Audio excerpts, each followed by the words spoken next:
Life style changes అని ఎన్నిసార్లు చెప్తానో నేనైతే వీడియోస్లో.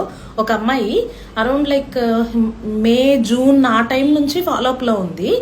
అప్పటి నుంచి లైఫ్ స్టైల్ చేంజెస్ చేయించి తర్వాత ప్రాపర్గా మెడికేషన్స్ అవి పెట్టి ఫాలిక్యులర్ స్టడీలు చేపిస్తే ఇదిగో ఈరోజు పొద్దున్నే మెసేజ్ చేసింది అనమాట, మేడం పాజిటివ్ వచ్చేసింది అనేసి.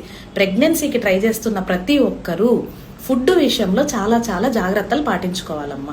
రైస్ ఐటమ్స్ తగ్గించండి, ప్రోటీన్ ఆహారం పెంచండి అంతే.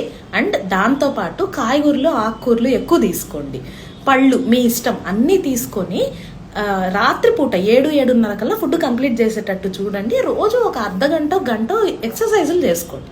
ఏవైనా పర్వాలేదు, మీరు యోగా జాయిన్ అవుతారో, జిమ్ జాయిన్ అవుతారో, లేదా రోజు మీరే పార్క్కి వెళ్ళి వాకింగ్ చేసుకుంటారో, ఏదో ఒకటి ఏది చేసినా పర్వాలేదు, చక్కగా చేసుకోండి అమ్మ. చేసుకొని దాంతోపాటు మెడిసిన్స్ ప్రాపర్ గైడెన్స్లో తీసుకున్నారంటే ఇంకా ఏ ఇష్యూస్ లేనప్పుడు ప్రెగ్నెన్సీస్ రావడం పెద్ద ఇబ్బంది కాదు. ముందు మీరు అసలు మన శరీరాన్ని ఎంత గట్టిగా పెట్టుకున్నామనే దాని మీదే ఆధారపడండి, ఆ తర్వాతే మెడిసిన్స్. అర్థమైంది కదా? బాడీని తయారు చేయండి, బాడీని తయారు చేస్తేనే మీరు పైన నుంచి ఏమన్నా మెడిసిన్స్ వేసినా ప్రాపర్గా వర్క్ అవుతాయి. అవునా కదా?